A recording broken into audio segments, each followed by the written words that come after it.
அஸ்ஸலாமு அலைக்கும். எல்லாம் புகழும் இறைவனுக்கே. இன்றைக்கி என்னென்னு பார்த்தீங்கன்னாக்கா பட்டர் ஹனி ப்ரெட்டு தான் செய்ய போகிறோம். அதில் என்னென்னா ஒரு டிஃப்ரெண்ட் பண்ணியிருக்கேன். எல்லாம் அதில் சீஸ் போடுவாங்க. நான் இப்போ இது மழை டைம்னால சீஸ் நான் அதிகமாக போடல, பட்டர் மட்டும் இதில் நான் ஆட் பண்ணிக்கிறேன். அதுக்கு தேவையான பொருள் பார்த்திங்கன்னா, நான் ப்ரெட் ஸ்லைஸ் எடுத்து வச்சுருக்கேன். அதுக்கப்புறம் பட்டர் எடுத்து வச்சுருக்கேன், நாட்டு சர்க்கரை, தேன், கேரட்டு, ஒரு முட்டை எடுத்து வச்சுருக்கேன். இது எப்படி பண்ணலான்னு வாங்க பார்க்கலாம். இப்போ பார்த்தீங்கன்னா நான் 6 ப்ரெட்டு ஸ்லைஸுக்கு தகுந்த மாதிரி பட்டர் எடுத்து வச்சுருக்கேன். இதில் நாட்டு சர்க்கரை ஆட் பண்ணிக்கிறேன். அதுக்கப்புறம் பார்த்தீங்கன்னாக்கா நல்லா மிக்ஸ் பண்ணிக்கிறேன்.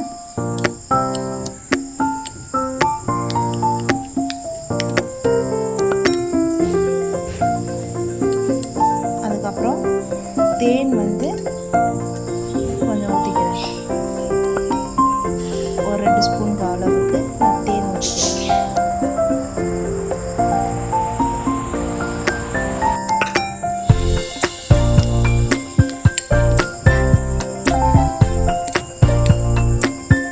நல்லா மிக்ஸ் பண்ணணும்.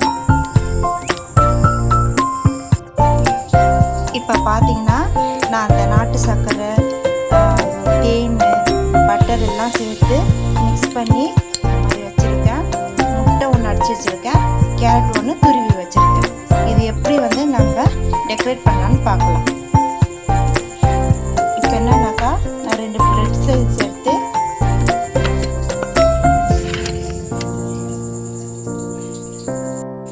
இப்போ என்னென்னு பார்த்தீங்கன்னா நம்ம தேன், பட்டரு, அதுக்கப்புறமேட்டு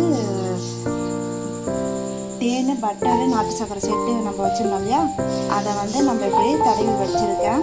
முட்டையும் கேரட்டும் சொன்னோம் இல்லையா, அது ஒரு பைண்டிங்குக்காக முட்டையும் கேரட்டும் பார்த்திங்கன்னா இந்த மாதிரி சேர்த்து வச்சுக்கணும், கலந்து வச்சுக்கணும். ஓகேங்களா? ஏன்னா தனித்தனியாக போட்டிங்கன்னா அது ஒரு மாதிரி போகும். அதனால் அந்த முட்டையும் பட்டரும் இப்போ சேர்த்து ஒரு கோட்டிங்காக கொடுத்துக்கணும். இங்கே கொஞ்சம் லைட்டாக வச்சுக்கோங்க.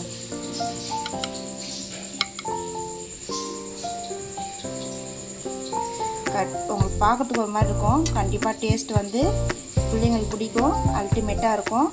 ட்ரை பண்ணி பாருங்கள், எப்படி இருக்குன்னு சொல்லுவீங்க. ஓகேங்களா? வாங்க இது நம்ம இப்போ டோஸ்ட் பண்ணலாம் வாங்க. இப்போ பார்த்தீங்கன்னா பட்டர் கொஞ்சம் ஆட் பண்ணியிருக்கேன். நம்ம போட்டு வச்ச அந்த கலவையை இதில் லைட்டாக திருப்பி போட்டுக்கணும். ஓகேங்களா? இப்போ இதில் கொஞ்சம் பட்டரை ஆட் பண்ணிக்கணும்.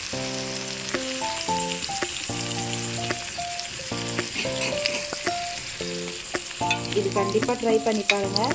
அவங்க பிள்ளைங்களுக்கும் கண்டிப்பாக பிடிக்கும்.